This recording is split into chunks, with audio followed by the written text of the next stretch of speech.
नमस्कार मित्रों। 9 फरवरी 2024 को भारत में लोकसभा के माध्यम से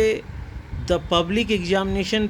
प्रिवेंशन ऑफ अनफेयर मीन्स 2024 पास किया गया था, जो 12 जून 2024 को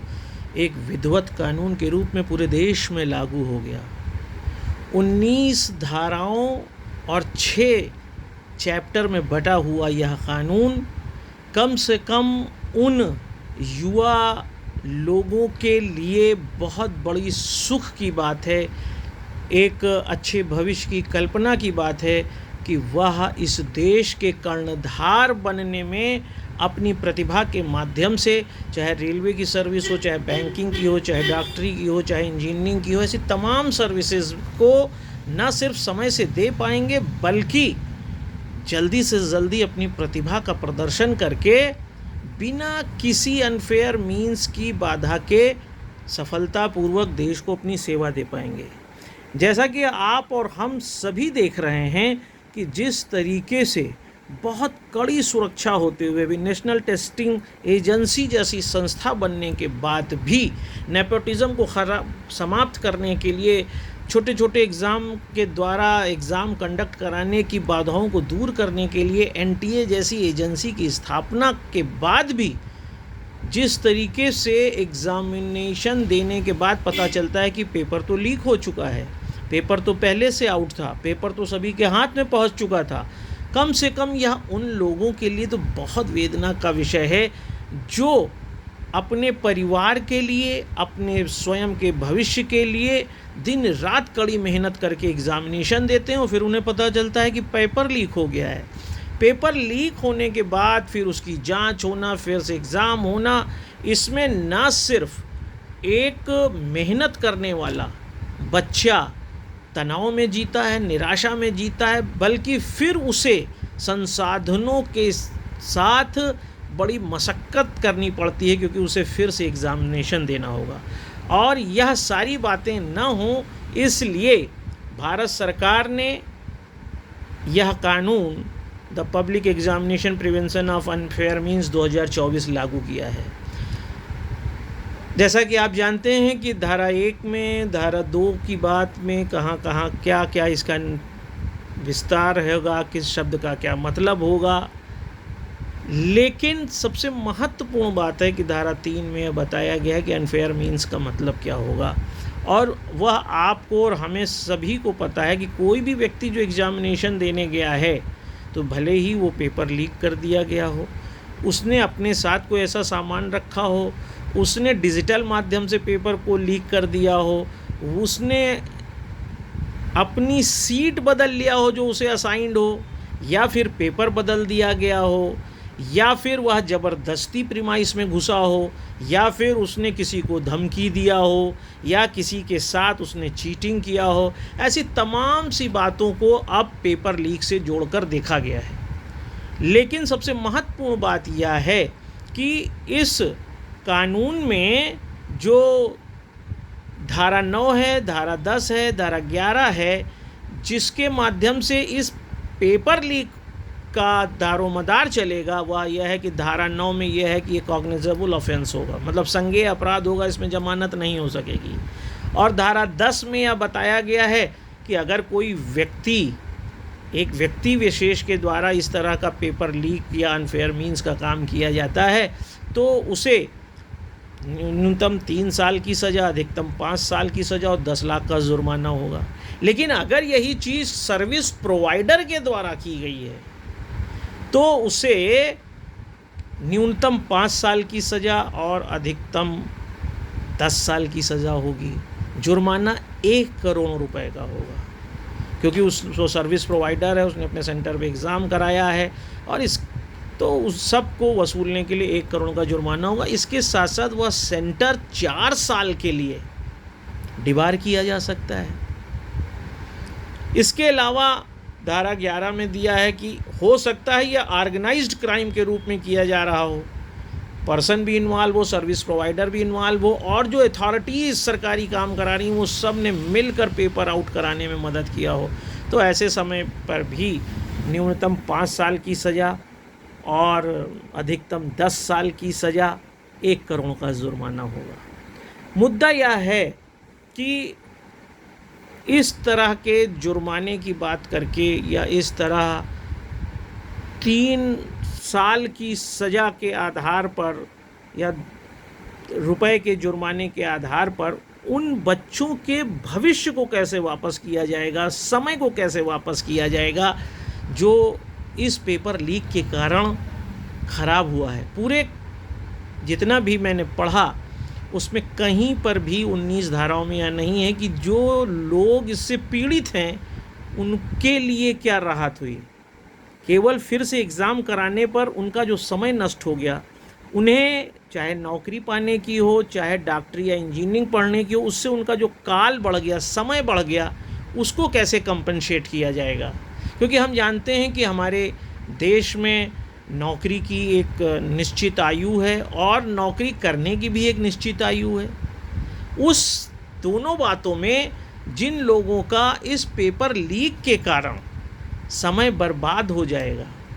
और उन्हें दोबारा पेपर देने के लिए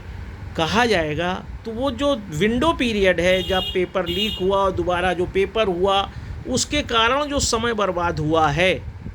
उसके कारण जो भविष्य पर असर पड़ा है, उसके कारण जो उसके नौकरी पाने की उम्र या फिर डॉक्टरी या इंजीनियरिंग पढ़ने की उम्र थोड़ा बढ़ गई है, उसको कंपनसेट करने के लिए कुछ भी नहीं कहा गया है, जो एक बड़ा मुद्दा होना चाहिए था। क्योंकि वास्तविक नुकसान तो उस व्यक्ति का हुआ है जो इस पेपर लीक के कारण फिर से अपने संसाधनों के साथ एग्ज़ाम देगा। फिर से वह अगर बहुत जल्दी कर दिया गया तो भी 2-2.5 महीने फिर से एग्ज़ाम खिसक जाता है। मिनिमम मैं बात कर रहा हूँ, कभी कभी तो अगर कोर्ट कचहरी की बात आ जाती है तो बहुत लंबा खिंच जाता है। इसके अतिरिक्त जो धारा 9 में, धारा 10 में, धारा 11 में प्राविधान किया गया है, उसमें इस बात को कहीं नहीं रखा गया है कि जैसे आतंकवादियों के लिए स्पेशल कोर्ट होती हैं, उसी तरह की स्पेशल कोर्ट इन मैटर्स को सुनेंगी ताकि तत्काल पीड़ित लोगों को इसका लाभ मिले। नहीं तो जिन लोगों ने अपराध किया है, चूँकि इस तरह के स्पेशल कोर्ट का कोई प्राविधान इसमें नहीं किया गया है, तो वह देश में न्याय पाने की प्रक्रिया में नेचुरल जस्टिस, आडि अल्ट्रम पाल्ट्रम जैसे मुहावरों के कारण यह जानते हैं कि अपराध करने के बाद भी 10 साल 20 साल तक इस प्रकरण को चलाया जाएगा। और ऐसे में जो इस कानून को बनाने का थॉट है, जो भावना है, वह कहीं तिरोहित होती दिखाई देती है। या इस कानून का छोटा सा, मुझे लगता है कम हिस्सा है कि इसे इस आधार पर सुनिश्चित किया जाना चाहिए था कि 30 दिन के अंदर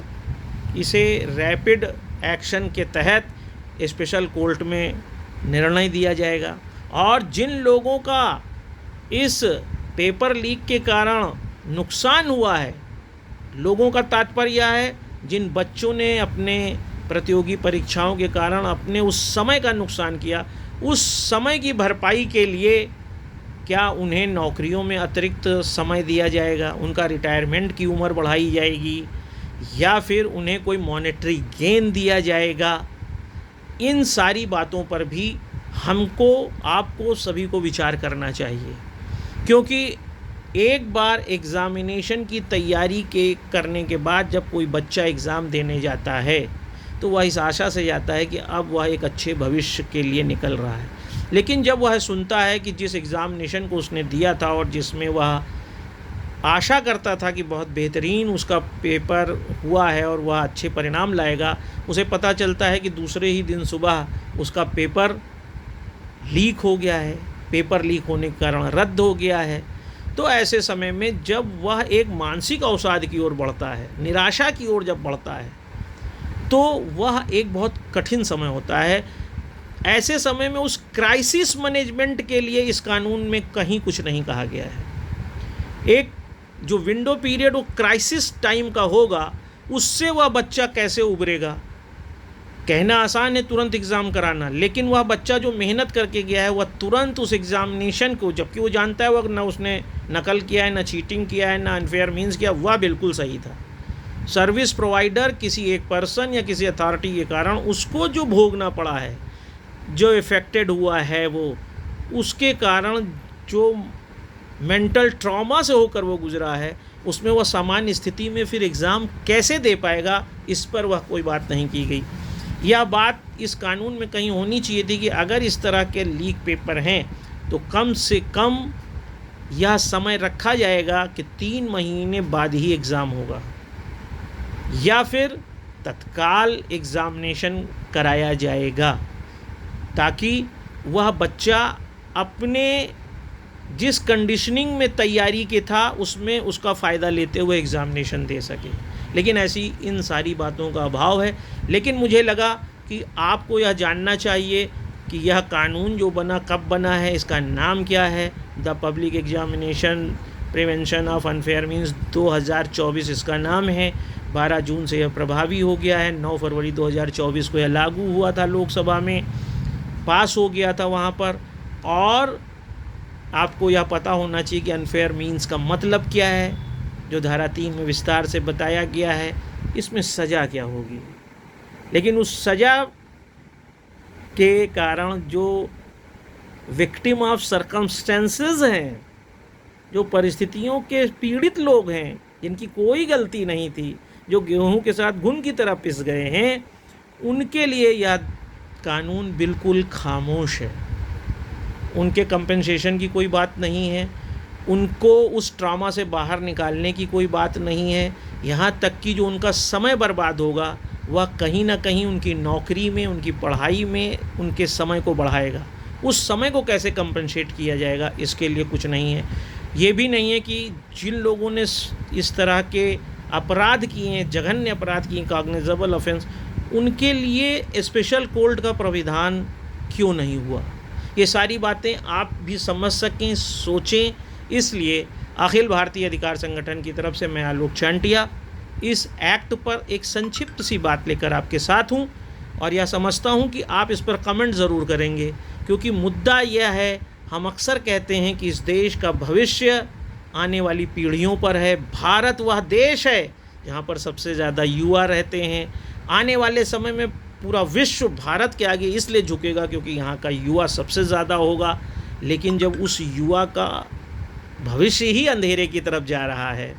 उसे इस बात का विश्वास ही ख़त्म होता जा रहा है कि कल का सवेरा जो होगा वह सूरज की चमक के साथ उसके भविष्य को भी चमकदार बनाएगा, तो निश्चित रूप से ऐसा युवा कहीं कुंठा की ओर ना बढ़ जाए, निराशा की ओर ना बढ़ जाए, गलत संगति की ओर ना बढ़ जाए,